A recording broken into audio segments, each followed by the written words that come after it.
घर पे बैठते हैं ना और जब मॉड्यूल सॉल्व करते हैं, डीपीपी सॉल्व करते हैं तो रिएजेंट्स भूल जाते हैं।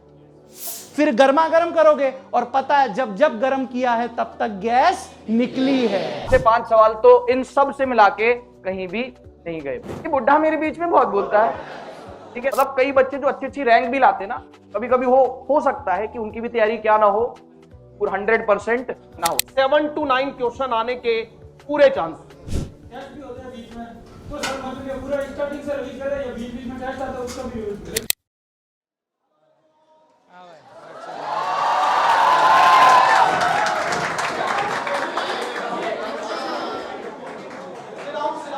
बैठ जाओ भाई।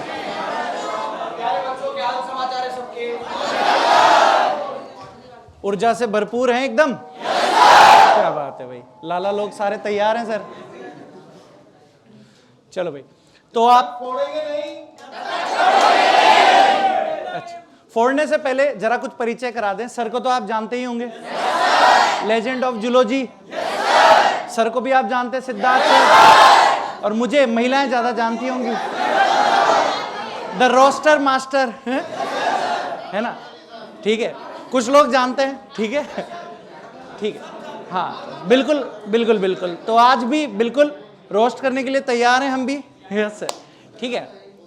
तो सबसे पहले आपको बता देते हैं कि आज का जो मोटिव है ना, कुल मिलाकर बात सिंपल सी है। देखो, मजाक मस्ती अपनी जगह पर है, ठीक है ना, सारी चीजें चलती रहेंगी, सब कुछ चलता रहेगा।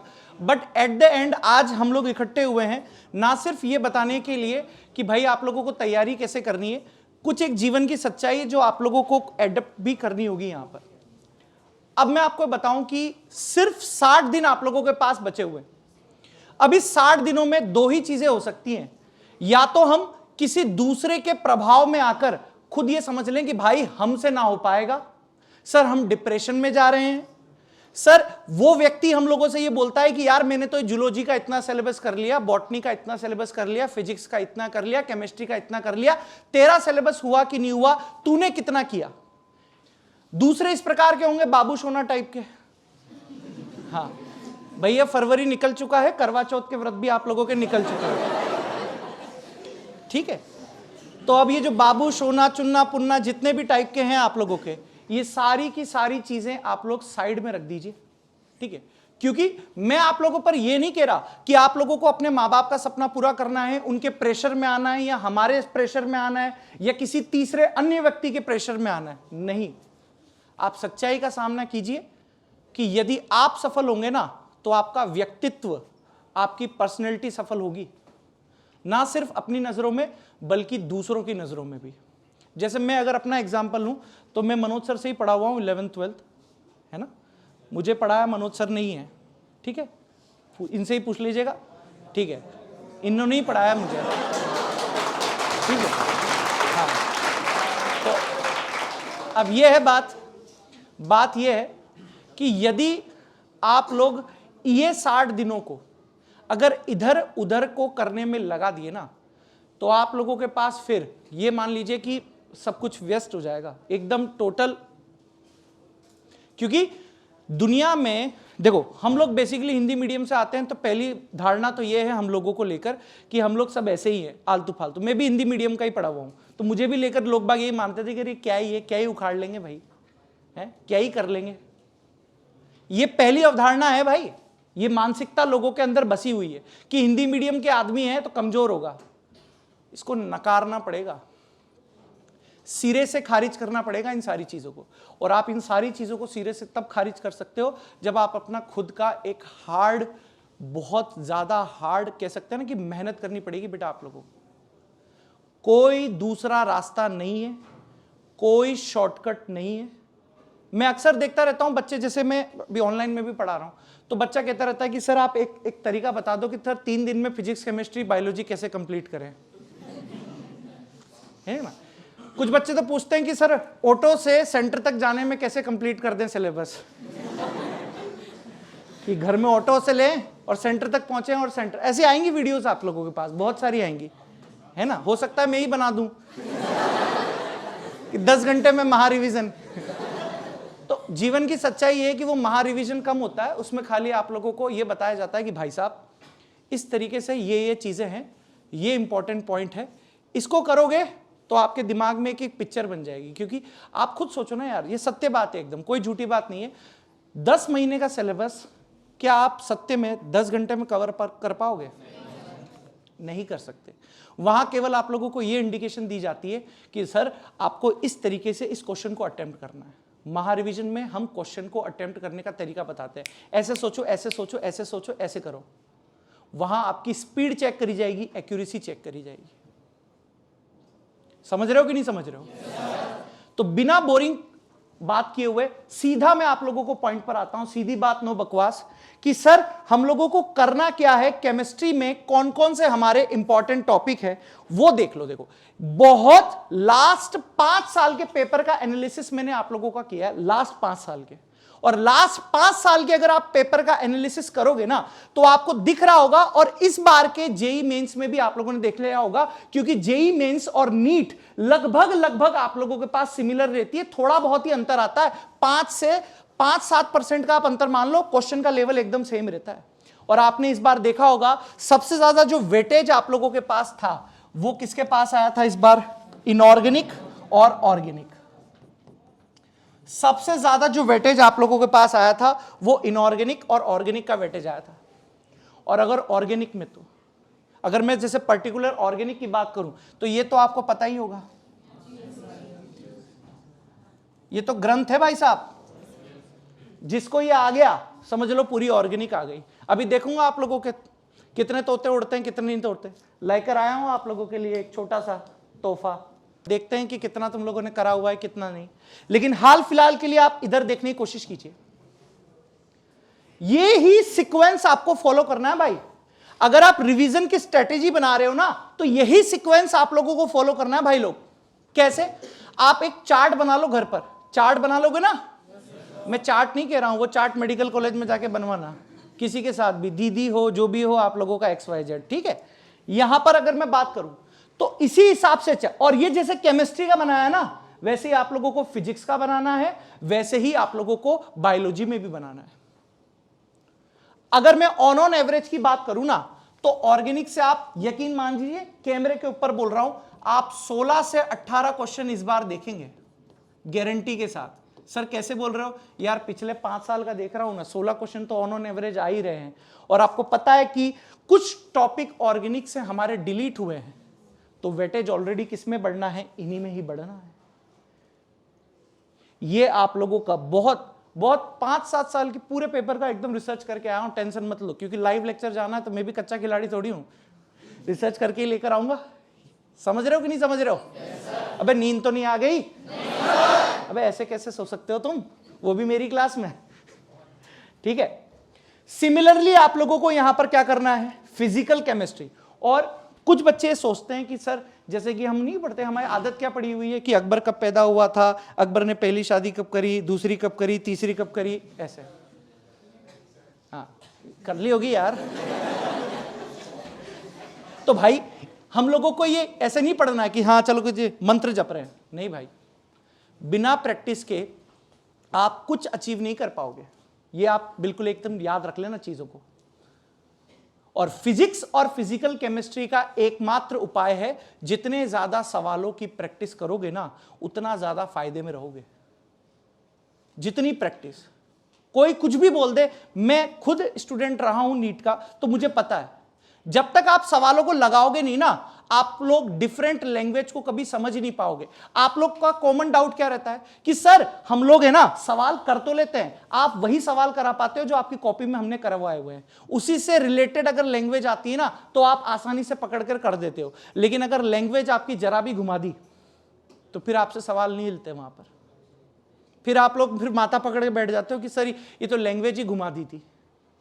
वही तो चीज सीखनी है यार, लैंग्वेज को पकड़ना ही तो सीखना है हम लोगों को कि क्वेश्चन कितने तरीकों से लैंग्वेज को घुमा सकता है, वही सीखना है। एक नॉर्मल और एक एडवांस टाइप के बच्चे के अंदर यही डिफरेंस होता है। वो भी वही नोट्स पढ़ रहे होते हैं जो आपने पढ़े हुए हैं, कुछ एक्स्ट्रा नहीं कर रहे होते हैं। बस बात होती है डिसिप्लिन की, बात होती है अनुशासन की, बात होती है कि कितनी अच्छे तरीके से वो चीजों को फॉलो कर रहे हैं। अरे बोलिए बिल्कुल। तो इसी तरीके से आप लोगों को पूरा यहां पर केमिस्ट्री में, फिजिकल केमिस्ट्री को ये फॉलो करना रहेगा। इनऑर्गेनिक केमिस्ट्री में आप लोगों को ये चीज पता होगी कि इस साल ये वाला पार्ट आप लोगों का जुड़ा हुआ है, सॉल्ट एनालिसिस, लवण का विश्लेषण। और बहुत ही ये अकेला है ना पूरी इनऑर्गेनिक केमिस्ट्री का टॉपिक है, ये मान के चलो, ये अकेला बहुत ही भारी टॉपिक है भाई। और ये मान के चलिए, ये वैसे तो आपका प्रैक्टिकल चीजें हैं, प्रैक्टिकल से रिलेटेड चीजें हैं। और भगवान की कृपा से मुझे इतना कॉन्फिडेंस है तुम लोगों पर कि कॉलेज थोड़ी, स्कूलों में प्रैक्टिकल की लैब कितनी बार देखी है? 2 बार देखी है? अच्छा, वहां क्या देखा था लैब के अंदर? कुछ नहीं देखा। हाँ क्या करने जाते थे लैब में? क्या करने जाते थे? बस ऐसे ही कि चलो सर मन बहलाने चलते हैं लैब के अंदर। ये टॉपिक इस साल ऐड हुआ है और मुझे पूरी उम्मीद है आप लोगों से कि अगर आपने इस टॉपिक को सीरियसली नहीं लिया, 2 से 3 क्वेश्चन आने की पूरी उम्मीद है बेटा। और अगर ये टॉपिक आपने कर लिया ना, तो ये और पीरियोडिक टेबल और केमिकल बॉन्डिंग की बहुत ज्यादा रिएक्शनें आप लोगों की कवर हो जाएगी।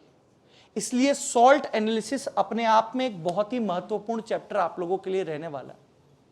अरे बोलो यार, yes, sir! बोलो क्लियर है? yes, sir! अच्छा चलो, अब 60 दिन आप लोगों के पास बचे हुए हैं, तो मुझे यह भी उम्मीद है कि आप लोगों ने हल्का फुल्का आपका रिवीजन का जो भी स्ट्रेटेजी होगी, आप पढ़ाई किस तरीके से करेंगे वो भी बना लिया होगा। आप लोगों ने बनाया कि नहीं बनाया? yes, तो चलो ठीक है। अब यहां पर सभी बहनों, दीदियों से और दीदियों के भाइयों से जरा ये रिवीजन के तौर पर एक क्वेश्चन सॉल्व करा लेते हैं। तैयार हो ना? yes, पक्का? yes, तैयार हो? yes, चलो फिर देवी खड़ी हो जाओ बेटा, बताओ जरा। दीदी बताएंगी, ठीक है ना? हंसेगा कोई नहीं भैया। दीदी का नंबर आया तो भैया का भी नंबर आ सकता है, इसलिए कृपया करके शांति बनाए रखें। चलो रिवीजन देख लेते हैं एक बार, है ना? कितना आप लोग कर रहे हो बताना क्या बनेगा। पहला वाला बताओ, ऊपर वाली रिएक्शन क्या दिखाई दे रहा है? ओजोनोलाइसिस है, ठीक है। कौन सा वाला ओजोनोलाइसिस है? रिडक्टिव ओजोनोलाइसिस है। क्या बनाओगे? अच्छा चलो, हाँ भाई ये चीज आप लोगों को पता है। वैसे जो बच्चे मुझसे पढ़े हुए हैं उनको पता है कौन सी रिएक्शन है। झोपड़ी बनाओ, झोपड़ी हटाओ। कैसे सर क्या पढ़ा रहे हो आप? ये झोपड़ी हटाओ, झोपड़ी बनाओ है? नहीं पता? अभी देखो, ये अल्कीन है। अब ओजोनोलाइसिस में क्या होगा, यहां से आप क्या करोगे सर? सिंगल बॉन्ड हटा दो यहां से।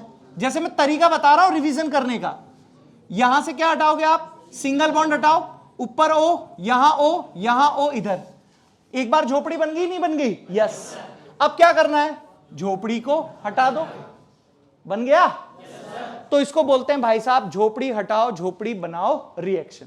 तो यहां क्या बन गया आप लोगों के पास? आपने कहा सर 2 एल्डिहाइड बन गए, CH3 CHO। सर यहां पर कौन सा है?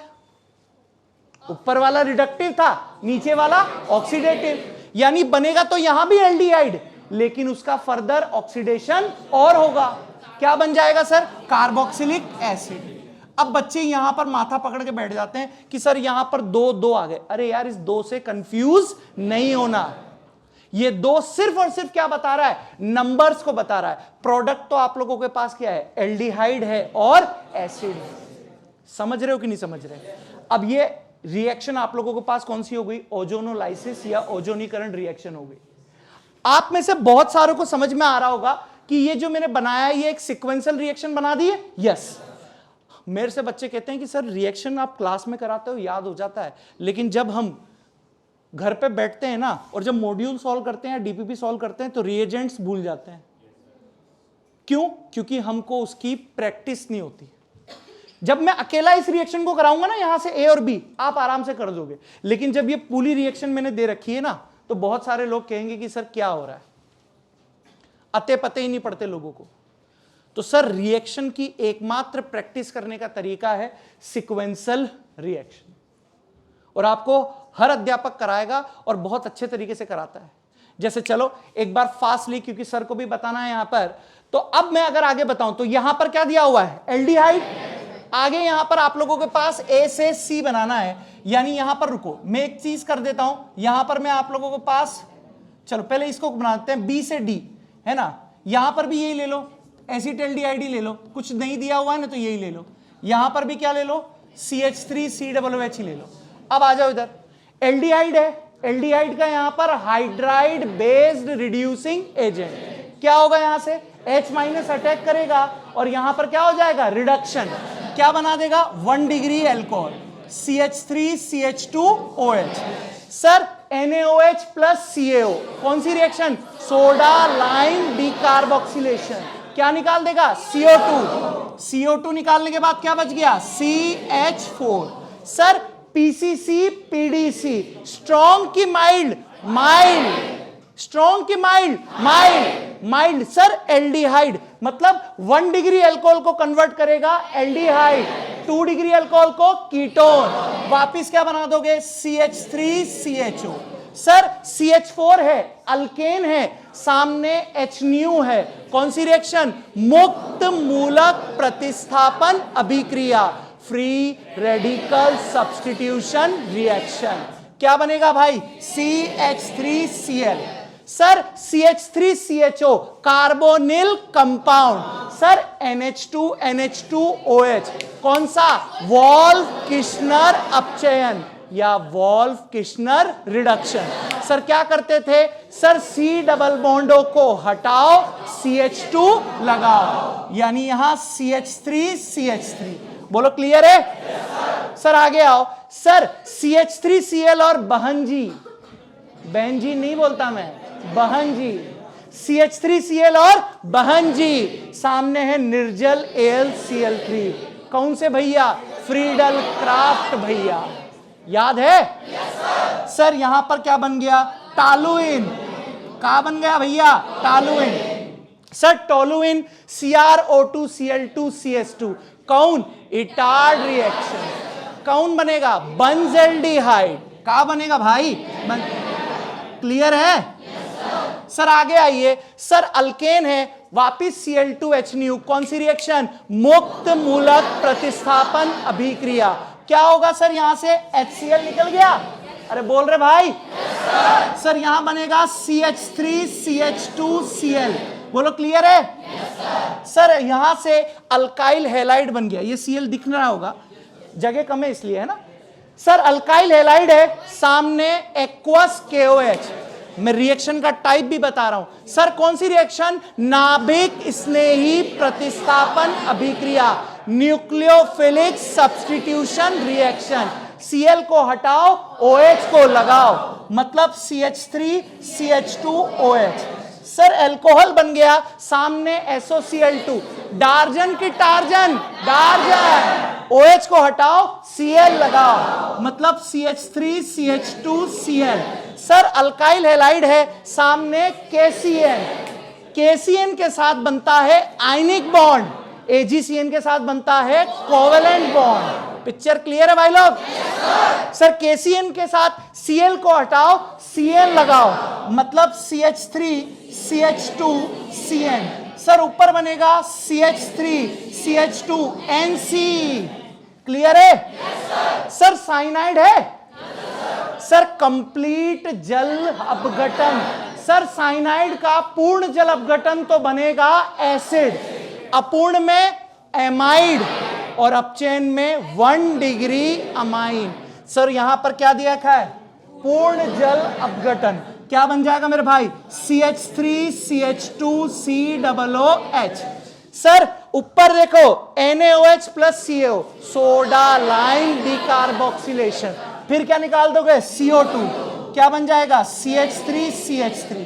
सर आइसोसाइनाइड का अपचयन कराओगे, क्या बनेगा 2 डिग्री अमाइन, क्या बनेगा 2 डिग्री अमाइन, CH3CH2NHCH3, बोलो क्लियर है।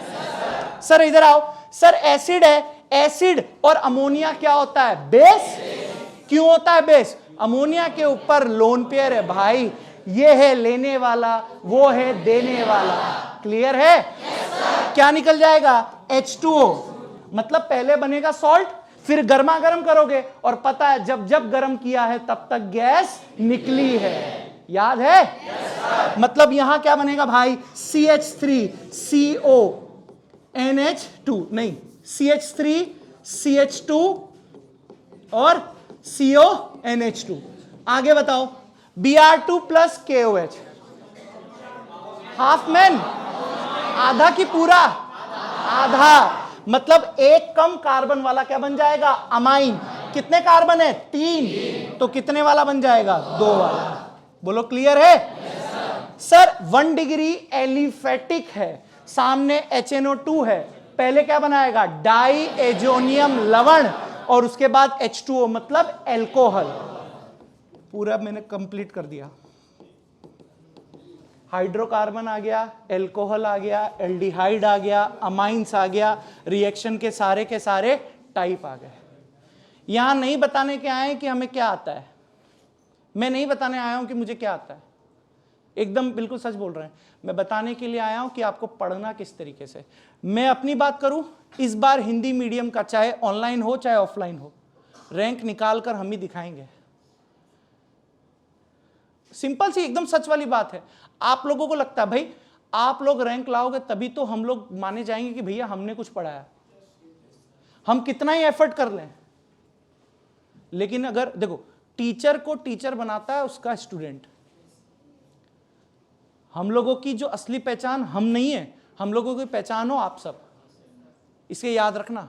हम लोगों की अस्तित्व, हम लोगों का अस्तित्व तभी है जब आप लोग हो। आपके बिना हम लोगों को कौन है? कोई नहीं पूछता।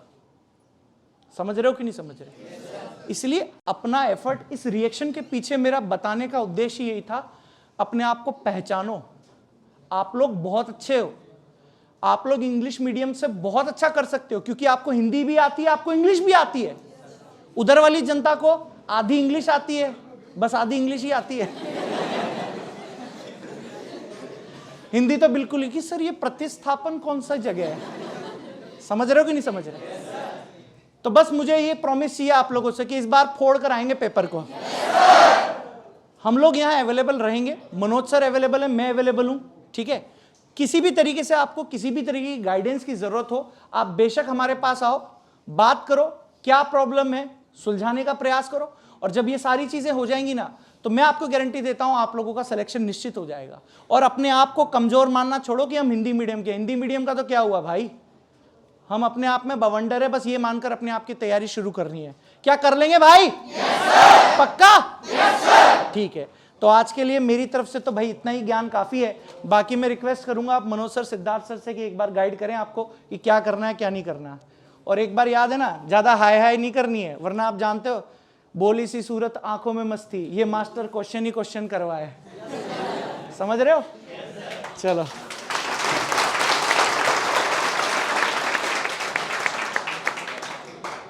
प्यारे बच्चों, मेरी आवाज आप तक पहुंच रही है? बिल्कुल पहुंच रही होगी। मतलब मैं एक बार ये देख रहा था तो समझ में कुछ नहीं आया, पर सुन के बहुत अच्छा लगा। और भरोसा नहीं होता कि जेई की तैयारी में मैं सब कुछ पढ़ चुका हूं, ऐसा बिल्कुल भी मेरे को भरोसा नहीं होता। ठीक है, तो मैं 2 पंक्तियों से शुरू करूंगा और फिर अपन आगे प्रस्थान करेंगे, भौतिकी का हिसाब किताब समझेंगे, है ना। खुसरो दरिया नीट का उल्टी बाकी धार, खुसरो दरिया नीट का उल्टी बाकी धार, जो उबरा सो डूब गया, जो डूबा सो पार।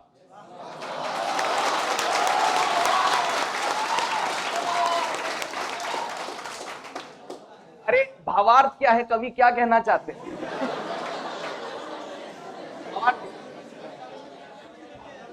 हाँ, संदर्भ सहित, है ना।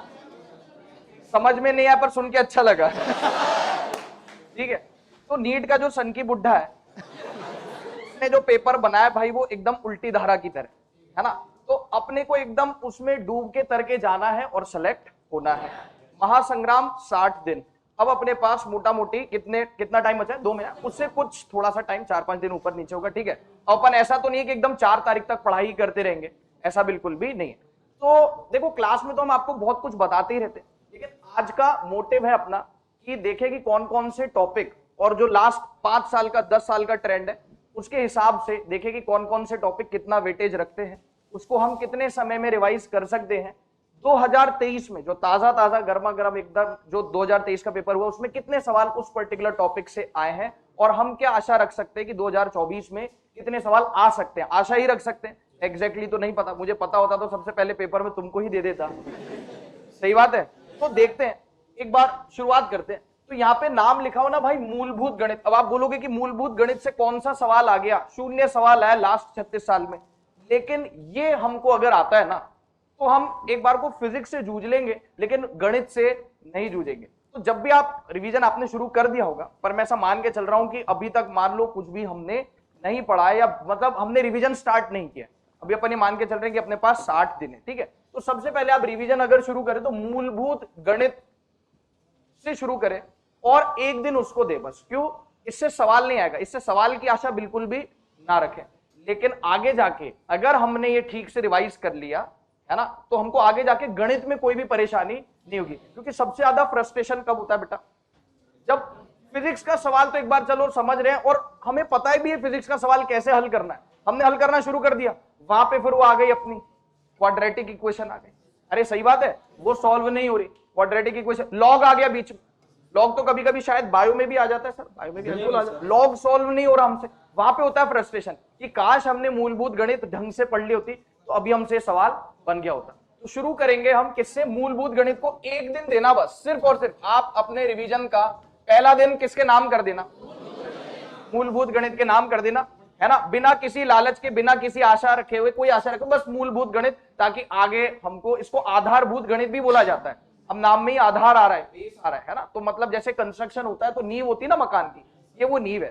फिर देखो, अब ऐसे अपन नहीं करें कि पहले पूरी 11th कर रहे फिर पूरी 12th कर रहे, ठीक है ना। तो वैसे आपको पता होगा कि 2023 का जो पेपर हुआ था उसका अपना क्लास में अपन ने डिस्कस भी किया था। उसमें आपको पता होगा कि जो 2023 का पेपर हुआ था उसमें से 12th में से कितना प्रतिशत आया था, 65%। 65 मोटा मोटी कितना, 65%, 1-2% ऊपर नीचे हो सकता है। और 11वीं से कितना आया था, 35। देख लेना 100 ही हो रहा है ना ये, पता चले वो वीडियो में बच्चे बोले कि भाई इसको गणित भी नहीं आती और मूलभूत गणित की बात कर। 110% हो गया, क्या गुंडा बनेगा रे तू, ठीक है। 100 हो रहा है ना भाई, ठीक है भाई, है ना। तो 12वीं का मेजॉरिटी पोर्शन था। इस बार मैं 2023 की बात कर रहा हूं, 2000, लेकिन वैसे यूजुअली ऐसा देखा गया ट्रेंड है कि 12th से थोड़ा सा 11th के मुकाबले ज्यादा परसेंट ही आता है, क्योंकि वो चाहते हैं कि बच्चा 12th के साथ अगर नीट दे रहा है, 12th के साथ अगर नीट दे रहा है तो 12th के बोर्ड पे भी वो ज्यादा फोकस करे। सही बात है क्या, ठीक है। खैर, तो सबसे पहले अपन शुरू करेंगे, मैकेनिक्स उठाएंगे। अब मैकेनिक्स में क्या क्या अपने को लेना है देखना, बहुत ध्यान से सुनना। 1D यानी सरल रेखा में गति, 2D हो गया समतल में गति, NLM Newton's laws of motion, है ना, गति के नियम, और इसमें फ्रिक्शन आ गया, घर्षण इसी में आ चुका है, NLM का ही हिस्सा है घर्षण, ठीक है। और कार्य, ऊर्जा और शक्ति यानी वर्क पावर एनर्जी, इसको मैं 1 यूनिट मान के चल रहा हूं, इसको मैं 1 यूनिट मान के चल रहा हूं। अब आप बोलोगे कि भाई इसकी क्या महत्वता है, क्यों जरूरी। आप देखो 2023 से ही खाली ये जो मैं आपको ये बोल रहा हूं ना, ये पोर्शन, ये ब्लॉक, कितने सवाल आए 2023 में, 8 सवाल आए। अब ऐसा तो नहीं है ना कि हर साल नहीं आते होंगे सब सवाल, सिर्फ इस बार इसने ज्यादा सवाल डाल दिए। आप मान के चल सकते हो कि 8 से 10 सवाल, देखो 1-2 सवाल ऊपर नीचे हो सकते हैं, लेकिन आपने ये सब अगर रिवाइज कर लिया, और शुरुआत में बच्चा जोश जोश में होता है, चाहे वो 11th में हो फिर 12th में आ रहा है, या ड्रॉपर्स में सबसे पहले यही चीज पढ़ाई जाती है 11th का पोर्शन, तो बच्चा जोश जोश में सारी चीजें पढ़ लेता है। हाँ, एक चीज और मैं याद दिला दूं कि भाई मूलभूत गणित में वेक्टर्स भी पढ़ देंगे। क्या पढ़ लेना, वेक्टर्स। वेक्टर से डायरेक्ट सवाल भी आते हैं, पर इतने सवाल नहीं आते, लेकिन उसका एप्लीकेशन आगे हम सबको पता है कि भाई वेक्टर्स का क्या एप्लीकेशन है, यानी सदिश का क्या एप्लीकेशन है, तो इसमें सदिश भी आ चुका है, ठीक है। खैर, तो यार इस बार 2023 में इस पोर्शन से कितने सवाल आए, 8 सवाल, 8 चौके 32 सवाल अपने आप में मायने रखते हैं। इतना बच्चा पेपर दे रहा है तो भाई एक मार्क्स की, सही बात है। तो यार 32 मार्क्स यानी 8 सवाल इससे आ गए। 10 दिन में आप इसको रिवाइज करने का प्लान रखें। रिवीजन कैसे करना है, क्या क्या करना है, वो भी मैं अभी आपसे सब उसके बारे में बातचीत करूंगा। 10 दिन का आप टारगेट रखें। पहले आप एक दिन में मूलभूत गणित, अब वो आधे दिन में भी हो जाए तो आधे दिन चिल करें, बोले कल से शुरू करूंगा, और ऐसा शुरू करूंगा कि सीधे 5 मई को फोड़ के आऊंगा। समझ में आ पा रही क्या बात।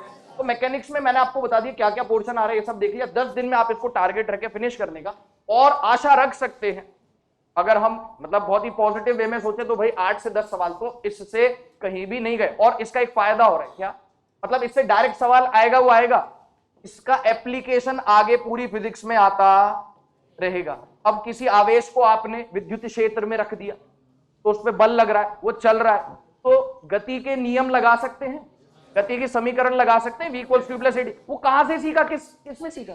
यहीं से सीखा ना। तो आप देखो कि डायरेक्ट तो इससे सवाल बन ही रहा है। अरे 5 उंगलियां घी में ये पढ़ के, 5 उंगलियां घी में ये पढ़ के, क्यों? डायरेक्ट सवाल आया और इसका एप्लीकेशन आगे हमको हर जगह आता रहेगा। F नेट बराबर ma लगाते हैं, कुल बल बराबर द्रव्यमान इंटू त्वरण, लगाते कि नहीं लगा? यही सीखते हैं। वो आगे इसके एप्लीकेशन आते रहेंगे। समझ में आ पा रही है क्या बात? ये सर 2023 में मैंने आपको बता दिया 8 सवाल है, 8 से 10 सवाल हम आशा रख सकते हैं और 10 दिन में हम इसको पूरा खत्म कर देंगे। बोलो ठीक है क्या? आगे चलते, ये हो गया। तो भाई एक थोड़ा सा कॉन्फिडेंस बिल्डअप हो गया कि यार मतलब 8-10 सवाल का जुगाड़ तो अपना हो गया, सीधी सी बात है। ठीक है, फिर आगे अगर अपन चले तो अब हम आ जाते हैं कि भाई एक 11th का पोर्शन कर लिया, आप बोलते हो 12th बहुत इंपॉर्टेंट है। ये मार्क्स की जो मार्क्स हम जिसके पीछे हम भाग रहे, मार्क्स के पीछे भाग रहे, सीधी सी बात है, हमको मार्क्स ही, ये खदान है, खान है मार्क्स की। समझ में आप, जैसे कोयले की खदान कोयले की खान होती है, हीरे की खान होती है, वैसी आधुनिक भौतिकी हमारे मार्क्स की खदान है भाई, भर भर के। और सबसे अच्छी बात क्या है कि आप देखो 2023 में कितने सवाल है, फिर से 32 नंबर, फिर से मतलब 32 नंबर वहां, 64 नंबर तो यही हो गए। अब फिजिक्स बच्चों का पेन पॉइंट होता है, जाहिर सी बात है, मतलब इसमें कोई ना दुराय वाली बात नहीं है। फिजिक्स बच्चों का पेन पॉइंट होता है, बच्चा ये बोलता है, कई बच्चों की आशाएं रहती है कि भाई 150 नंबर आए कि 160 है, कई बच्चे सोचते हैं कि भाई 100 ही आ जाए, कई बच्चे सोचते हैं कि फिजिक्स में सिर्फ और सिर्फ कितने नंबर आ जाए, 100 पार हो जाए यार, तो मतलब मजा ही आ जाए। सही बात है। अब देखो 32 वहां से 32 यहाँ से, और ऐसा नहीं है, लास्ट 10 साल के ट्रेंड के हिसाब से आप देखो ना तो 8 से 10 सवाल हम आशा रख सकते हैं कि इस पोर्शन में से आएगा। क्यों? अब ये एक चैप्टर नहीं ना भाई, एक चैप्टर नहीं, इसमें छोटी छोटी चीजें, द्वैत प्रकृति यानी कि ड्यूअल नेचर, फोटोन वगैरह इसमें आ गया, फोटो इलेक्ट्रिक इफेक्ट आ गया इसमें। सही बात है। परमाणु हो गया, ठीक है, नाभिक हो गया, परमाणु एटम। सबसे अच्छी बात क्या है, यहाँ पे ज्यादातर चीजें हमने सुनी, मतलब सुना नहीं होगा, यहाँ पे सुना होगा। क्यों?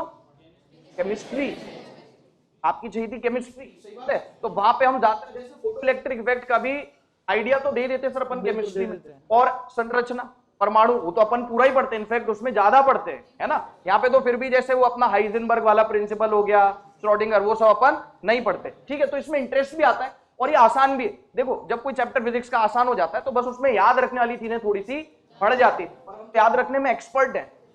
अरे हम याद रखने में एक्सपर्ट है, सीधी सी बात है। नाभिक, न्यूक्लियर हो गया, और अर्धचालक, और मैं सेमीकंडक्टर को भी इसी में शामिल कर रहा हूं।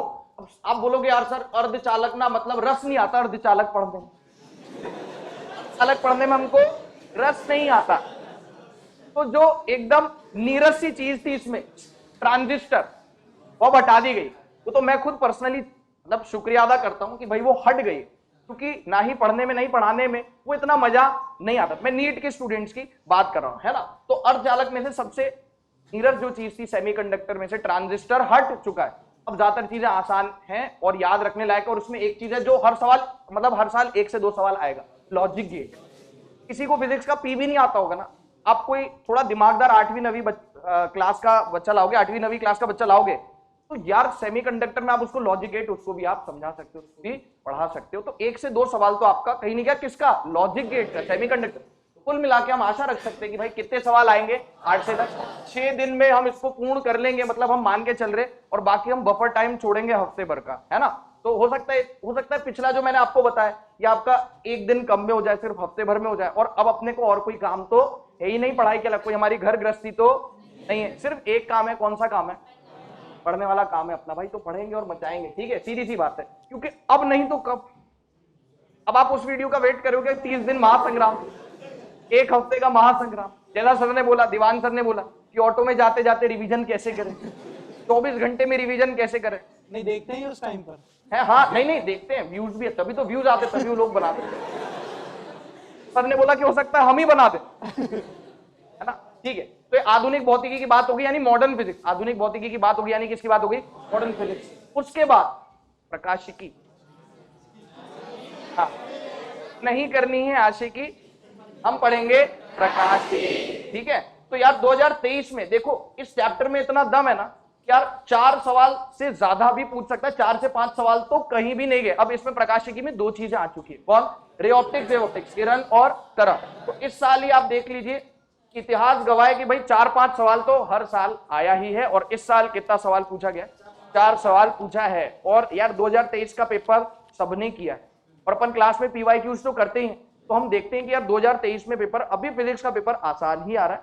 बायोलॉजी सर शायद थोड़ा लेंदी हो गया लास्ट 2-3 साल से, थोड़ा सा लेंदी आ रहा है पेपर। जैसे जेई मेंस, नीट के सन के बुड्ढे का बड़ा भाई है, जेई का सन के बुड्ढा, उसमें भी फिजिक्स कैसा आ रहा है बेटा, लास्ट 3-4-5 साल से आसान आ रहा है। मैथ्स उसमें कभी टफ आ जाती है, कभी लेंदी आ जाती है। तो फिजिक्स नीट में आसानी आ रहा है, आराम से हम कर सकते हैं, कोई दिक्कत वाली बात नहीं है। ठीक है साहब, तो 4 सवाल आए थे, 4 से 5 सवाल हम आशा रख सकते हैं, जो कि एक अच्छा खासा डिसेंट अमाउंट है। और 8 दिन में हम टारगेट रखेंगे, इसको हम क्या कर लें, पूरा कर लें।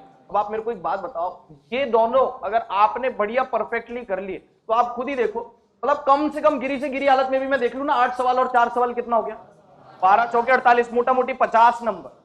भाई 100 का तो टारगेट है कि भाई मतलब अब की बार 100 के पार कम से कम, वैसे तो होना चाहिए अब की बार 150 के पार। लेकिन मान लीजिए किसी ने बहुत ज्यादा पाप किए हैं, बहुत ज्यादा मक्कारी करी है, बोल रहा है कि भाई 100 ही नंबर आ जाए, तो 50 नंबर का जुगाड़ तो यहीं से ही हो गया, बोलो बेटा। लेकिन फिर ऐसे नहीं कि इसको बस ऐसे पढ़ रहे हैं भाई, अब 8 से 10 सवाल आएंगे, तुम्हें वो सही भी तो करके आने। पेपर में से थोड़ी खुश हो गए, हाँ गुरुजी ने बोला था 10 सवाल आ गए, मजे ही मजे।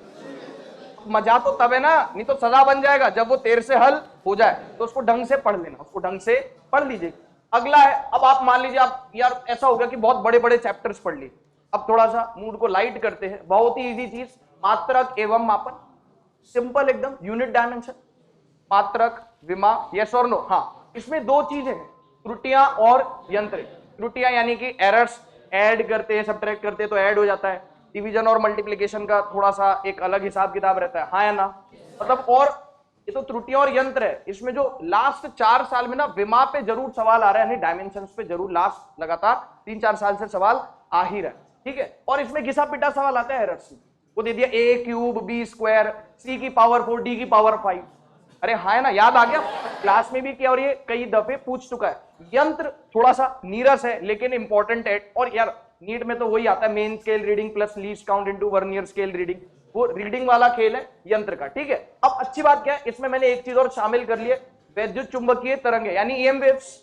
क्या शामिल कर लिया, बोलो ना यार, अयो बोलो ना जी। ईएम वेव्स को मैंने इसमें शामिल कर, छोटा सा यार, मतलब एक लेक्चर में तो ये क्लास में पढ़ा दिया जाता है, मतलब इसकी बिसात ही उतनी एक लेक्चर के बराबर है, ठीक है क्या।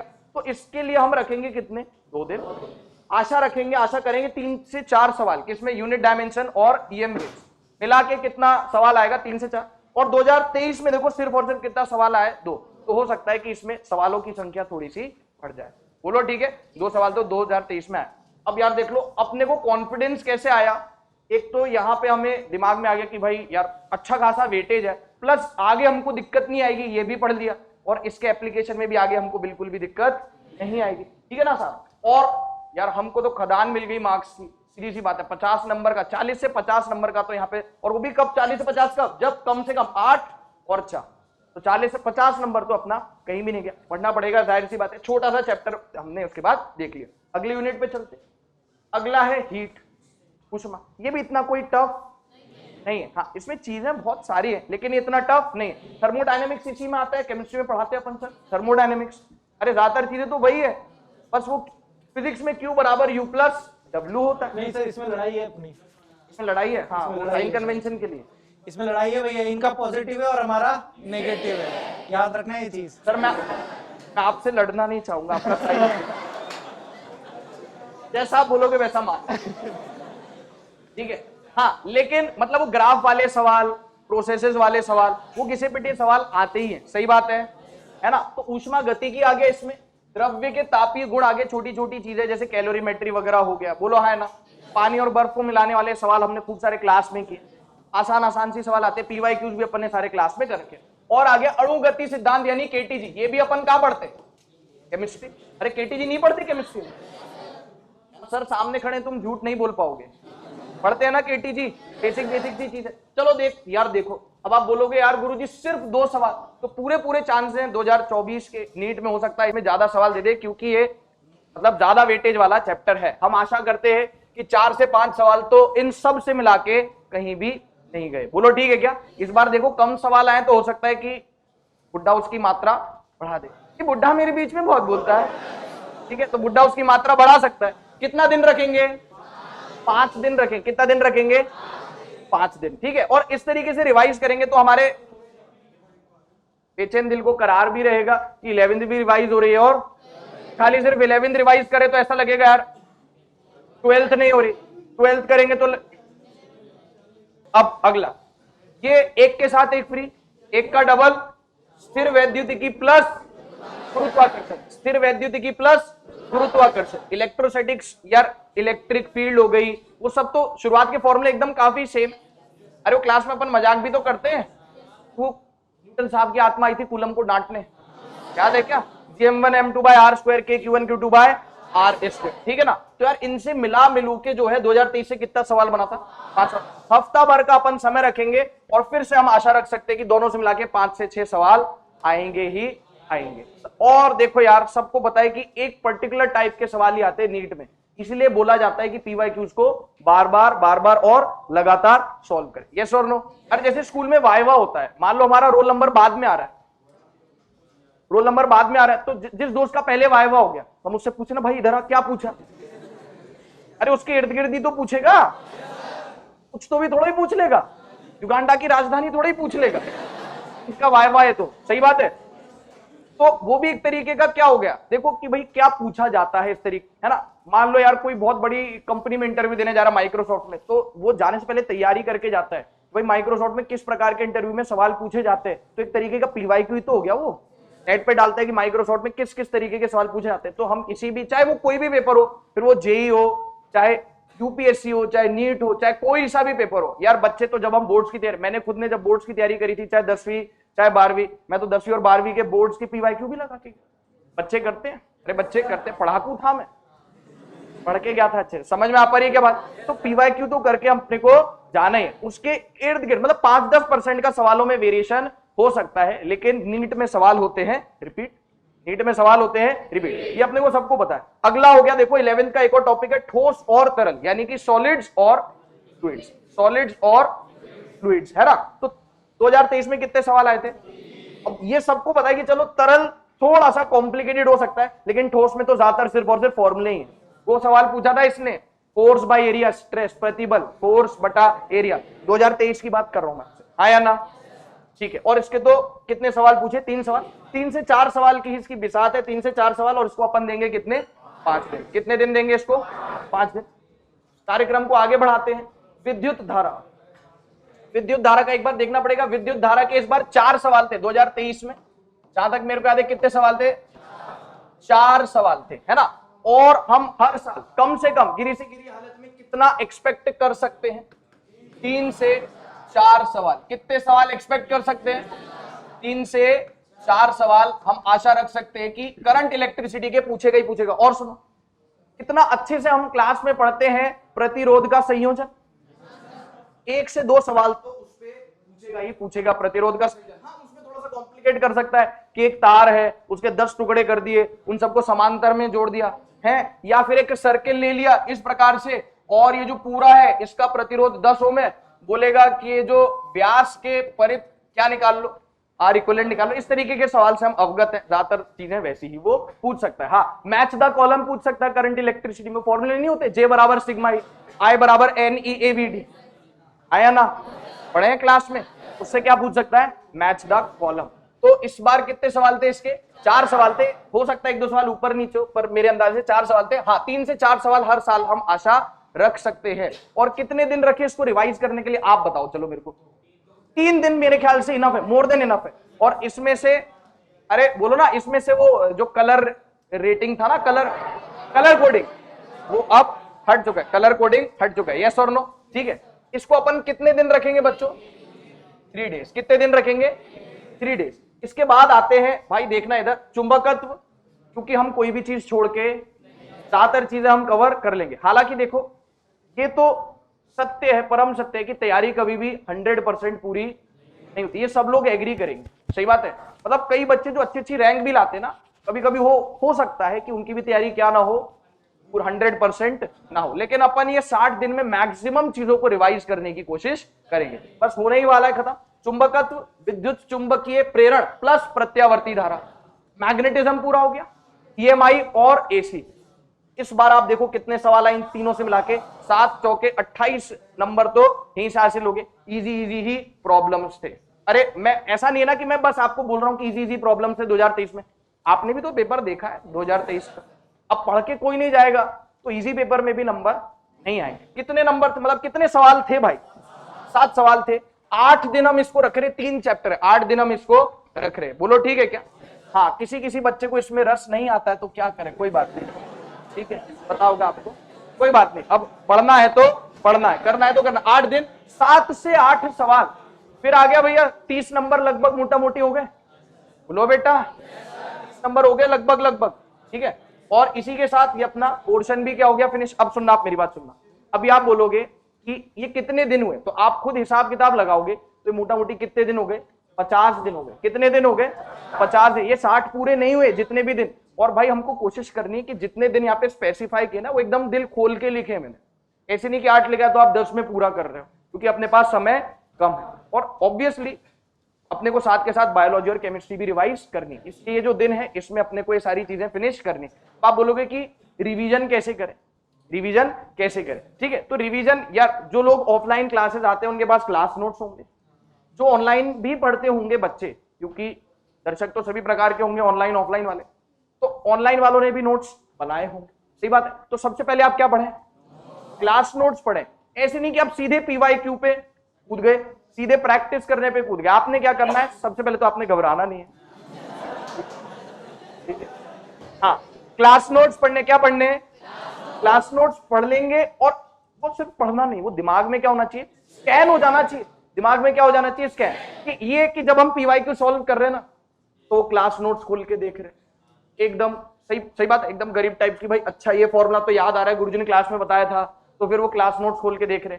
ये हरकत हमको, अगर ऐसा हो रहा है तो समझ जाना कि आप क्लास नोट्स ठीक से रिवाइज नहीं कर रहे हो। और अभी तक तो कितनी ही दफे आपने क्लास नोट्स अपने रिवाइज कर लिए होंगे, यस और नो? तो क्लास नोट्स ऐसे रिवाइज होनी चाहिए, दिमाग में स्कैन हो जाना चाहिए, पन्ना पन्ना स्कैन हो जाना चाहिए, क्योंकि ऐसा बच्चे करते आए हैं। जो रैंक निकालते हैं, जो सिलेक्ट होते हैं, उनको सारी चीजें याद होती है। अरे कॉलेज जाके भूल जाना, फिजिक्स भूल जाना कॉलेज जाके, मैं बिल्कुल भी बुरा नहीं मानूंगा, भूल जाना भाई। 5 मई को ही भूल जाना, मैं तो कह रहा हूं पेपर देने के बाद, सही बात है।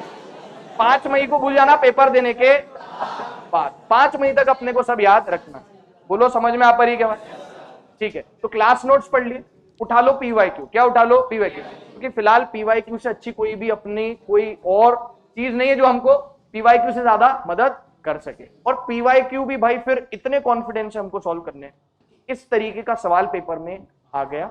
और आप देखोगे कि जो भी किताब होती है ज्यादातर उसमें से चैप्टर वाइज, टॉपिक वाइज होता है, तो वो ऑलमोस्ट एक जैसे सवाल आपको कई बार मिल जाएंगे, बस थोड़ी सी लैंग्वेज क्या कर देता है, चेंज कर देता है, हाँ या ना, ठीक है। तो इस कॉन्फिडेंस से पीवाईक्यू सॉल्व करने की इस तरीके का सवाल, जैसे मान लो एक्स वाई जेड में, अभी 2023 में आके एक्स और वाई दे दिया, जेड निकाल, लेकिन 2024 में आ गया वाई और जेड दे दिया, एक्स निकाल। थोड़ा सा भी वेरिएशन अगर आए तो हमको हैरान परेशान पेपर में नहीं होना। इस तरीके से हमको पीवाईक्यू क्या करने हैं, सॉल्व करने। जो भी अपनी टेस्ट सीरीज चल रही वो आप दे, टेस्ट वगैरह दे, उसमें जो इस पर्टिकुलर चैप्टर के सवाल आ रहे हैं और जो आप पहले पास्ट में टेस्ट दे चुके हैं, मान लीजिए आपको मॉडर्न फिजिक्स रिवाइज करना है, अब जो भी आपका कोई टेस्ट हो गया है पहले, उसमें अगर मॉडर्न फिजिक्स आया या मैकेनिक्स रिवाइज करे, मैकेनिक्स आया, तो उसके सवाल अपने टेस्ट के पेपर सॉल्व कर लें। सिर्फ और सिर्फ जो रिवाइज करें, मैकेनिक्स रिवाइज करें, तो पुराने टेस्ट पेपर्स के मैकेनिक्स के सारे सवाल हल कर लेने। बोलो हाँ या ना, ठीक है। इतना भी कर लेंगे तो सब ऑलमोस्ट हो गया। क्या बचा? मेरे ख्याल से रोटेशन, एसएचएम, वेव्स बचा होगा। रोटेशन मान लो आपके पास समय नहीं बचा, तो उसमें अपना मोमेंट ऑफ इनर्शिया, जड़त्व आघूर्ण छोड़ के मत जाना, perpendicular axis, parallel axis theorem, ये सब करके जाना, क्योंकि ज्यादातर सवाल पेपर में उसी में पूछता है। वक्रता त्रिज्या, अरे हाँ है ना, अच्छा वो radius of gyration, radius of gyration होता है ना, रेडियस ऑफ गायरेशन, फिर से उस पे इस बार भी 2023 में सवाल आया है, किस पे? रेडियस ऑफ गायरेशन, तो वो छोड़ के मत जाना। एसएचएम वेव से यूजुअली कम सवाल आते हैं। रोटेशन में आपके पास मान लो समय नहीं बचा, अच्छा वो रोलिंग वाला पोर्शन तो हट गया, अरे रोलिंग वाला पोर्शन तो हट गया, मजे ही आ गए एकदम। अरे ऐसा नो, बच्चों को इतना अच्छा नहीं लगता था वो पढ़ने में, थोड़ा सा कॉम्प्लिकेटेड हो जाता। मोमेंट ऑफ इनर्शिया मेन है, वो पता होना चाहिए। और इसके बाद जब समय बच जाए तो आप के मन को तसल्ली के लिए फिर आपको लग रहा है कि नहीं भाई मैं तो एसएचएम भी पढ़ूंगा, वे भी पढ़ूंगा, तो इसके बाद आप वो सारी चीजें पढ़ सकते हैं। बोलो हाँ है ना। लेकिन शुरुआत में ही कॉन्फिडेंस कैसे आ जाने वाला है बेटा, है ना, जब ये देखो 8 सवाल, ठीक है, ये 8 सवाल और ये 4 सवाल। मतलब आप ये मान के चलो कि 8, 4, 12 और 8, 20 सवाल। वो भी कब? जब एकदम कम से कम हमने सवाल माने। 20 चौके 80। तो कितने दिन में? 10 दिन में और 6 दिन में और 8 दिन में 14, 24 दिन, मोटामोटी 25 दिन में हमने कितने नंबर का जुगाड़ कर लिया? 80 नंबर का जुगाड़ कर लिया। और अभी तो अपने पास अच्छा खासा समय बचा है। तो प्लीज सभी टीचर्स के बिहाफ पे मैं आपको एक बात बोलना चाहूंगा कि आप प्लीज अभी हार मत मानना। क्योंकि देखो यार, मान लो कोई मैराथन चल रही है, पहले खूब बढ़िया से दौड़े, लेकिन आपने फिनिश लाइन तक नहीं पहुंचे, तो सब व्यर्थ है, सब बेकार है। तो बहुत क्रूशियल टाइम है और इतने साल से पढ़ा रहे हैं, तो देखा है कि कई बच्चे लास्ट टाइम पे आके लथार्जिक हो जाते हैं या हार मान जाते हैं। तो इतनी मेहनत का अभी तक जो की गई मेहनत है, इतनी एनर्जी वेस्ट की है। पैसा तो मैं नहीं बोलूंगा, क्योंकि देखो पैसा इतनी बड़ी चीज नहीं है, टाइम और एनर्जी है। पैसा तो हम बाद में भी आराम से कमा लेंगे बड़ा डॉक्टर बन के, पैसा ही पैसा होगा, सही बात है। लेकिन टाइम और एनर्जी जो व्यर्थ हुई है उसका क्या? तो लास्ट टाइम पे आके, एंड मोमेंट पे आके आप प्लीज हार मत मानना, अभी भी है समय। ये मैं तसल्ली के लिए नहीं बोल रहा, हो सकता है 1 महीने बाद मैं ना बात बोलूं कि अभी भी बहुत समय है। अरे हमारे पास बहुत समय है ना माही, सही बात है। तो अभी है समय, अभी है, 2 महीना काफी है, कर सकते हैं। लेकिन अब आपको मतलब ये मान के चलो, आज और चिल कर लो, कल से शुरू कर ही देना। कल से शुरू, हाँ कल नहीं आना पड़ेगा ना, नहीं तो फिर वो अगले साल आएगा, क्या फायदा। तो बेहतर है कि जो कल वाला कल है वो कल से ही शुरू हो जाए। समझ में आ पा रही के बाद? ठीक है, अभी मनोज सर आपको गाइड करेंगे, फिर ज्यादा हो जाए, ठीक है। चलिए ठीक है प्यारे बच्चों, थैंक यू।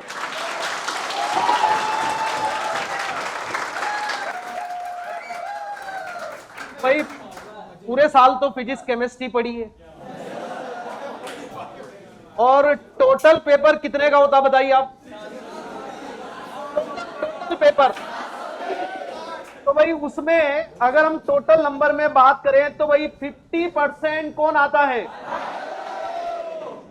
कौन आता है? और मुसीबत में कौन बचाएगा? हारता वो है जो शिकायत बार बार करता है, हारता वो है जो शिकायत बार बार करता है, जीतता वो है जो कोशिश 1000 बार।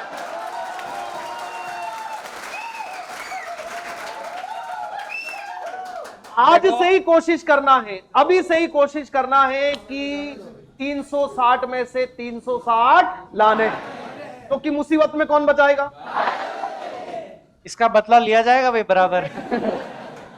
तो भाई बायोलॉजी में हम बात करते हैं, यहां पर सबसे पहले आप सभी जानते हो कि भाई एनसीईआरटी इज किंग, एनसीईआरटी तो राजा है, उसकी तो बात माननी पड़ेगी, और वो मम्मी पापा की तरह ही है। अगर उसे ध्यान से नहीं पढ़ेंगे तो कुछ समझ में, लाइन टू लाइन आपने पढ़ी लिया, खूब हाइलाइटर कर लिया, खूब लाइनें खींच ली, खूब सारे स्टिकी नोट्स लगा लिए। अब टाइम है रिवीजन करने का, अब टाइम क्या है? रिवीजन करने का। तो आपको पता है कि पूरी एनसीईआरटी में हम बात करें, बॉटनी जूलॉजी में यूनिट वाइज है। अब मैं यहां हिंदी इंग्लिश दोनों लाया हूं। क्यों लाया हूं? क्योंकि आपको डॉक्टर बनना है, तो पर्चा किस में लिखोगे? हाँ, इंग्लिश में लिखोगे। अगर हिंदी में लिख दिया तो मरीज कहेगा कि डॉक्टर साहब को अंग्रेजी। भाई बायोलॉजी में दोनों चीजें थोड़ी थोड़ी जरूरी है, ठीक है, बिल्कुल जरूरी। अब हम बात करेंगे कि भाई लिविंग वर्ड तो पढ़ने की जरूरत ही नहीं है, कई बार पढ़ लिया, 1 घंटे में तैयार हो जाता है। तो आपको उन टॉपिक पर ज्यादा मेहनत करना है जिन पर ज्यादा क्वेश्चन आते हैं। ये बात ध्यान से समझ रहे हैं? तो हम यहां बात करें यूनिट फर्स्ट में, तो यहां पर बायोलॉजिकल क्लासिफिकेशन। अब बायोलॉजिकल क्लासिफिकेशन भाई 11th में पढ़ा, ड्रॉपर में पढ़ा, लेकिन फिर भी पूरा कंप्लीट नहीं हुआ। तो इसमें इस तरह से आप प्लानिंग करिए चार्ट बनाकर, क्योंकि ये काफी वेटेज वाले टॉपिक है। अगर हम बात करें तो ये काफी वेटेज वाले टॉपिक है, इनसे क्वेश्चन आते ही आते हैं। बायोलॉजी में कुछ नहीं छोड़ना है, क्योंकि इसका नंबर कितना है? 360। 50% क्या है? बायोलॉजी। और मुसीबत में कौन बचाएगा? तो इसका तो विशेष ध्यान आपको रखना है। आप सभी जानते हो, आपने एग्जाम फॉर्म फिल कर दिया, टाइम अब कम ही बचा है। कितने दिन बचे हैं? और आपकी मंजिल कौन से दिन है? ध्यान रखिए कि जो मंजिल को पाने की चाहत रखते हैं वह समंदर में भी पत्थर के पुल बना लेते हैं।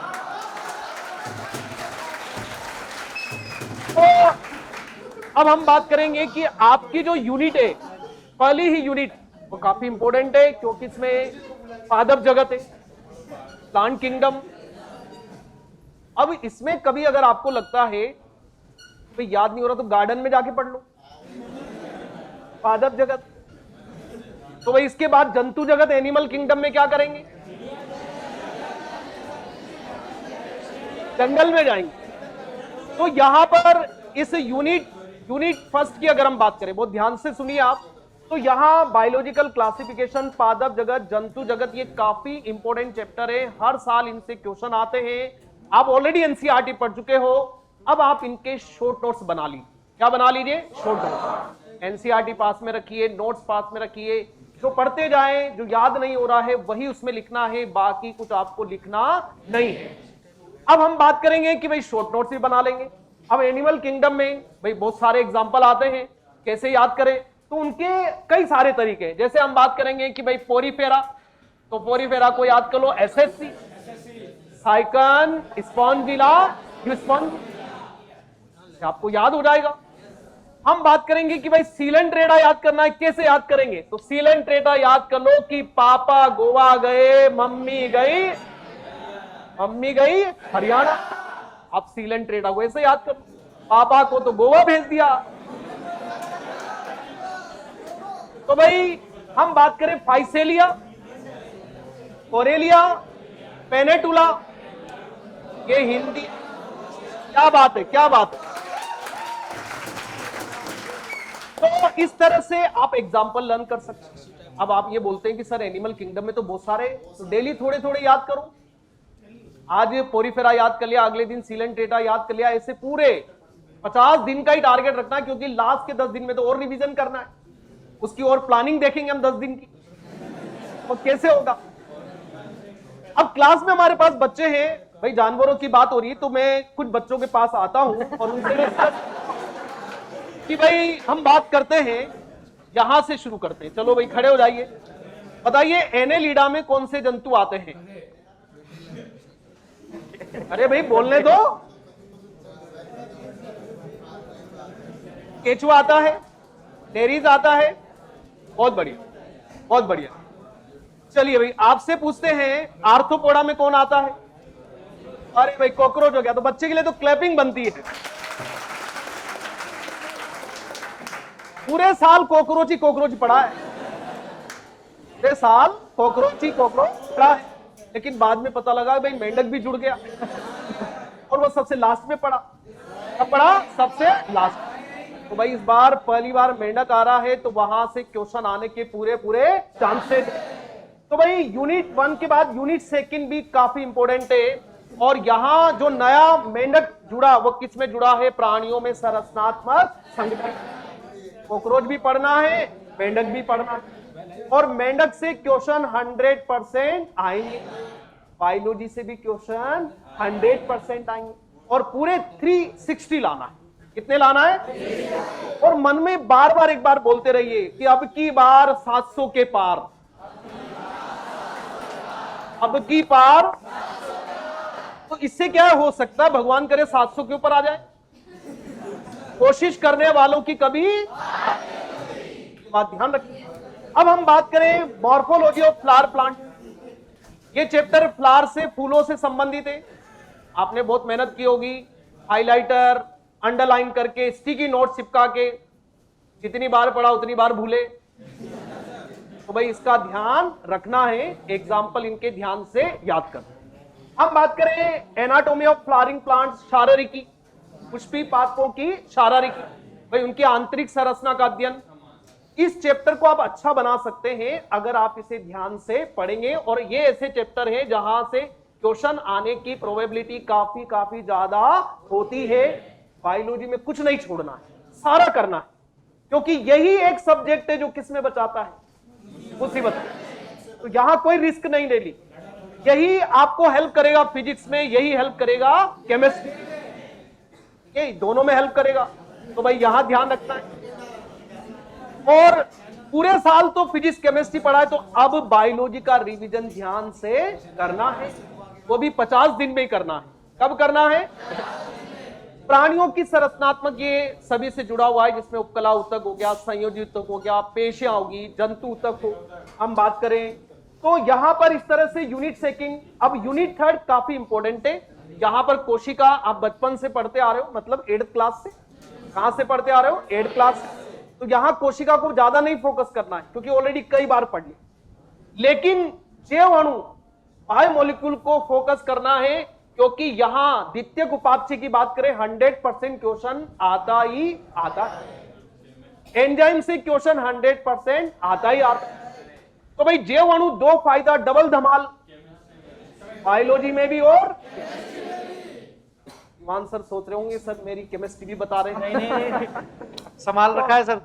तो भाई कहने का मतलब है कि जैव अणु बायोमोलिक्यूल्स ये इंपॉर्टेंट है, 2 जगह काम आएगा और आसान चैप्टर है। आप एनसीईआरटी से अगर उसे ध्यान से पढ़ेंगे तो आपको इजी लगेगा। इसके बाद हम बात करते हैं सेल साइकिल, सेल डिवीजन। यहां से भी आप मान के चलिए कि 2 या 3 क्वेश्चन आने के पूरे चांस होते हैं।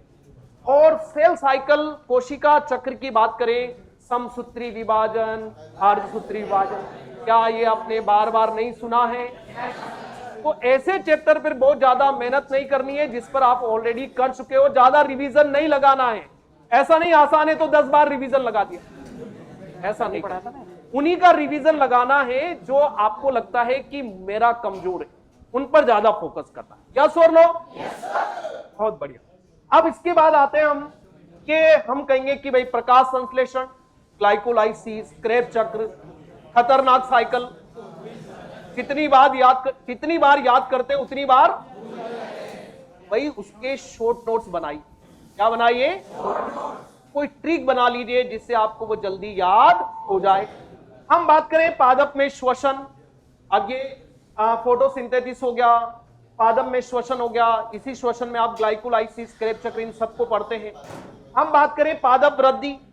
अब ये तो गार्डन में जाके भी देख सकते हो आप कि पादप में वृद्धि परिवर्धन कैसा होता है, लेकिन यहां नीट में क्वेश्चन आते हैं वो आसानी से नहीं होते हैं, इसलिए प्रैक्टिस मेक्स मैन परफेक्ट। तो आपको प्रैक्टिस बढ़ानी, जितने ज्यादा आप क्वेश्चन अटेम्प्ट करेंगे बायोलॉजी में साथ साथ रिवीजन के साथ साथ, उतना ही मान के चलिए कि आप कॉन्फिडेंट रहेंगे, आपका अच्छा स्कोर आएगा।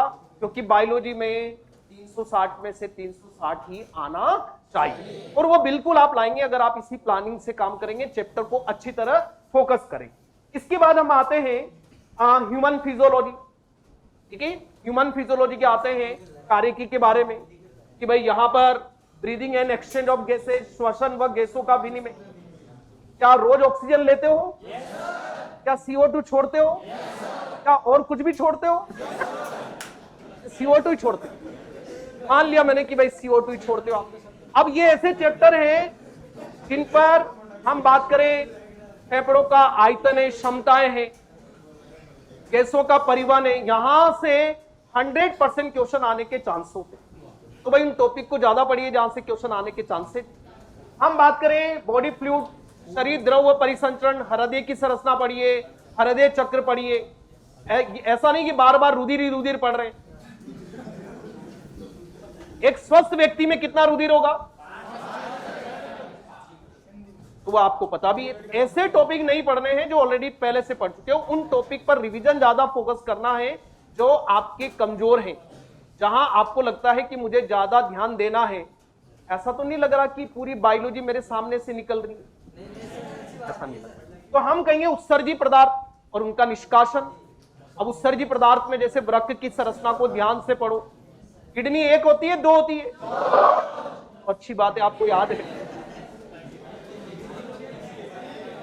भाई, काफी इंपॉर्टेंट है। कभी कभी मान लीजिए आप बैंक गए, वहां पेन नहीं आपके पास, किसी से मांगा कि पेन दे दो, तो ऐसे देखता है जैसे किडनी मांग ली।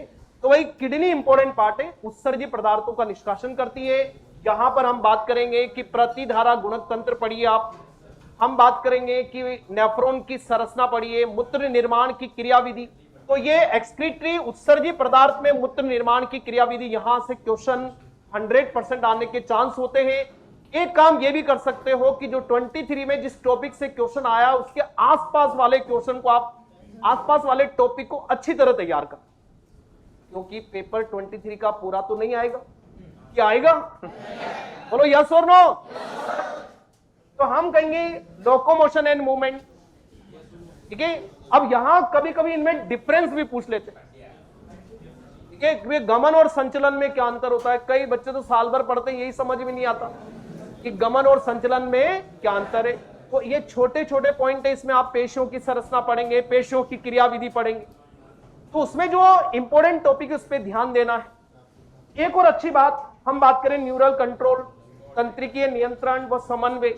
अब यहां इस चैप्टर में काफी सारी चीजें हट गई, जो पोर्शन से हट गया उन्हें नहीं पढ़ना। कभी कभी बच्चा डाउट लेकर आता है कि सर प्रतिवर्ती चाप पढ़ा दो, मैं बता दो भाई ये तो हट गया। तो ये भी ध्यान रखना कि एनसीईआरटी में इस बार काफी सारे चेंजेस हुए हैं, काफी सारे टॉपिक हट गए हैं, तो जो टॉपिक हटा दिए गए उन पर फोकस नहीं करना। यस और नो? इसके बाद हम आते हैं नेक्स्ट, केमिकल कोऑर्डिनेशन, इंटीग्रेशन, रासायनिक समन्वय, एकीकरण। अब इसमें अंतःस्रावी ग्रंथियां, क्या आपके पास पीयूष ग्रंथि है? क्या थायराइड ग्रंथि है? आपने थायराइड ग्रंथि निकाल के देखी? तो अब मैं आप ही के बीच आ रहा हूं, आप ही में से एक बच्चा मुझे बताएगा कि हमारे शरीर की सबसे बड़ी अंतःस्रावी ग्रंथि कौन सी है? थायराइड ग्रंथि। बहुत बढ़िया भाई, बहुत बढ़िया। तो भाई बच्चे ने शानदार रिप्लाई किया। ऐसे ही आप रिप्लाई करते करते 5 मई का एग्जाम दे देना। ब्रायोफाइटा कौन सी ग्रंथि?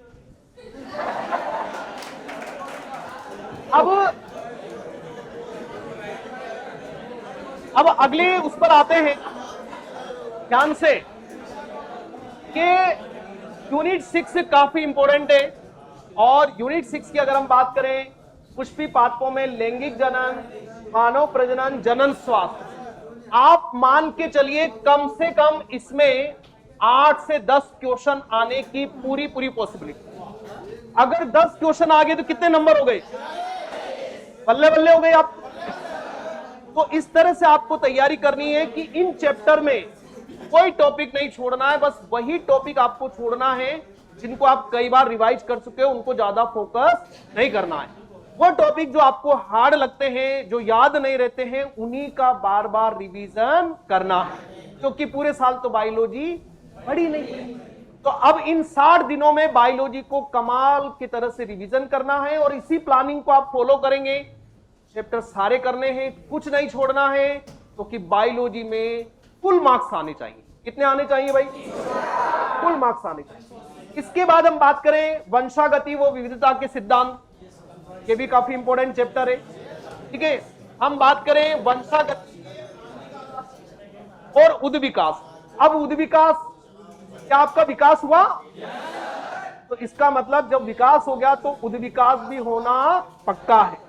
और ध्यान से सुनिए आप, हम बात करें उद्विकास की, तो उद्विकास में हम कहेंगे कि भाई उद्विकास के क्या प्रमाण है? एक क्वेश्चन आने के चांस है।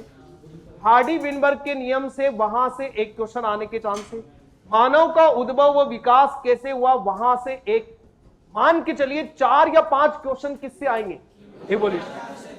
और यहां एग्जामिनर इसलिए देता है क्योंकि बच्चों में इन क्वेश्चन को गलत करने के ज्यादा चांस है। तो हम कहेंगे कि भाई आपको छोड़ना कुछ नहीं है, यूनिट आपको पूरी कंप्लीट करना है।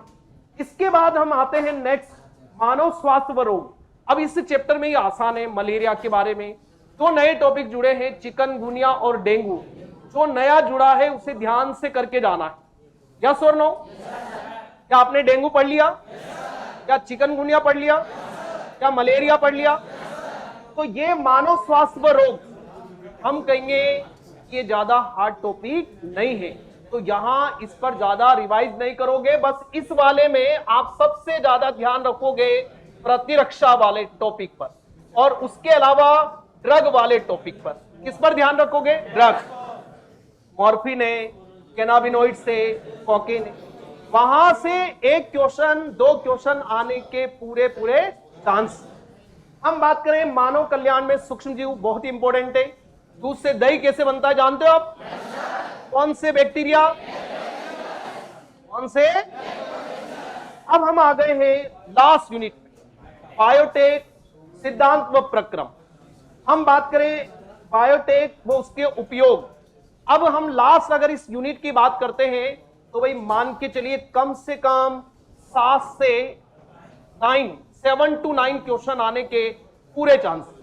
और बायोटेक में अगर आपने सिद्धांत व प्रक्रम को ध्यान से पढ़ा तो इस चैप्टर में आपको कोई दिक्कत नहीं आएगी। बायोटेक के उपयोग आपको आसानी से याद हो जाएंगे क्योंकि वो थ्योरी वाला पार्ट। कौन सा पार्ट है भाई? थ्योरी वाला। तो ये इस तरह से बायोलॉजी में आपको प्लानिंग करनी है। एक बात अच्छी तरह याद रखेंगे, कोई टॉपिक नहीं छोड़ना, कोई टॉपिक नहीं छोड़ना। हाँ, जैसे जो आपको सिंपल लगता है, जैसे पेशियां क्या है, पेशियों के कितने प्रकार है, उन्हें बार बार रिवाइज मत करो।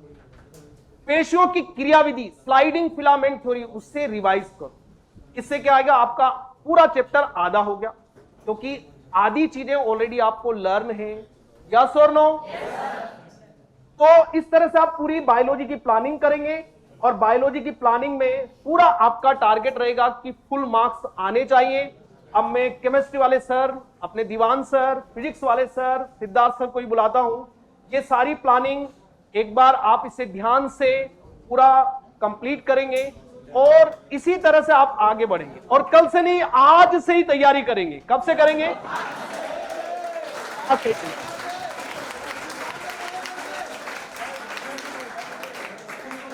ठीक है भाई, भाई ने बोला तो करने का, ठीक है।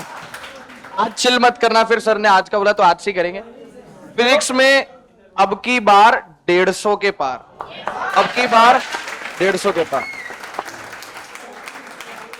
ताकि आ जाए हमारे बेचैन दिल को करार। सही है? ठीक है। PYQ कर लेना, कई बार कर लेना, कई दफे कर लेना। PYQ से ही अपना 150 पार स्कोर होने वाला है। ठीक है दीवान सर? बिल्कुल सर। तो बिल्कुल सर का ही डायलॉग मैं भी फॉलो करूंगा कि इस बार केमिस्ट्री में भी 150 के पार। ठीक है।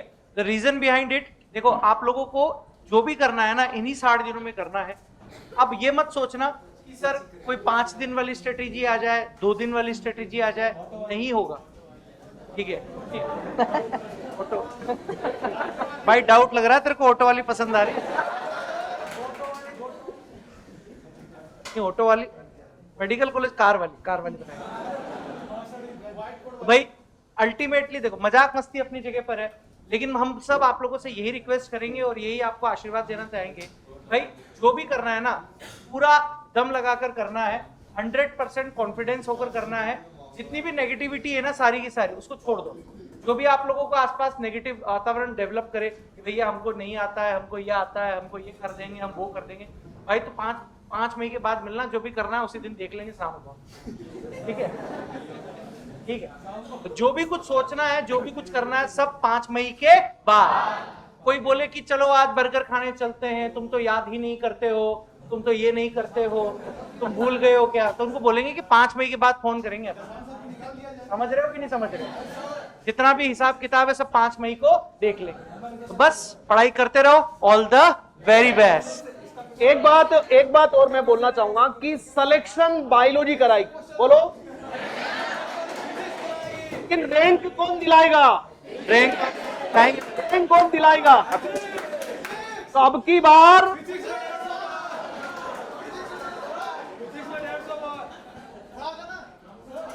हाँ, टेस्ट भी होता है बीच में, तो सर मतलब पूरा स्टार्टिंग से रिवीज करें या बीच बीच में टेस्ट आता है उसका भी? नहीं देखो, आपको टेस्ट का सबसे पहले तो सिलेबस के बारे में जानकारी तो हो ही जाती होगी। अब आप वो देखो कि आपकी कमजोरी कहाँ है। भाई आपका जैसे मान लो कि लॉज ऑफ मोशन, चलो फिजिक्स का ले लेते हैं, उसमें मान लो कि आपको न्यूटन का फर्स्ट लॉ में दिक्कत आ रही है, तो आप न्यूटन के फर्स्ट लॉ के पहले आप देख लो कि सवाल किस टाइप से कराए सर ने। वो सवाल करने के बाद आप PYQ कर लो, और PYQ जब आप लोगों से हो तो रैंडमली, भाई आपके पास दोस्त वगैरह तो होते ही हैं, रैंडमली किसी दूसरे टेस्ट वाले सवाल कर लो, जो भी आपके दोस्त के पास अवेलेबल हो कंटेंट मॉड्यूल, उससे सवाल कर लो। मोर देन इनफ है। देखो, नई किताब या नया कुछ करने का टाइम नहीं है। तुम ये सोचो कि हम नई किताब कर लें, नया सवाल कर लेंगे, टाइम नहीं है। ईमानदारी से बता रहा हूं मैं आपको। तो गलती से भी ये मत करना कि कोई नई किताब हम सॉल्व करने बैठ जाए, नहीं करने की आवश्यकता है। स्मार्ट पढ़ो और स्मार्टली सेलेक्ट हो जाओ। एक्सपेरिमेंट करने का समय अब जा नहीं चुका है। है, बिल्कुल नहीं। गलती से भी ये दिमाग के अंदर मत ले आना कि नया कुछ पढ़ें। जो पढ़ाया गया है मोर देन इनफ। थोड़े से सीरियस भी हो जाओ, चश्मे वाले नाम खराब मत करो चश्मे वालों का। सही बात है। थोड़ा अब तो सर भी चश्मे वाले हैं। अब थोड़ा सीरियस हो जाओ दोस्तों, और अब माथे पे शिकन थोड़ी सी दिख जानी चाहिए। सही बात है, थोड़ी सी माथे पे शिकन दिखनी चाहिए। अब हमको थोड़ा सा नहीं, अब तो पूरा ही सीरियस होना पड़ेगा, समय बहुत ज्यादा नहीं बचा है। वरना तुम्हारी किरणें भी नहीं निकलेंगी और तरंगे फिर कैसे फैलेंगी जीवन में। समझ रहे हो? ठीक है प्यारे बच्चों, है ना? मिलते हैं क्लासेस में और पढ़ते रहिए, लड़ते रहिए, ठीक है? थैंक यू बच्चों, बहुत बहुत धन्यवाद आपका। Thank you.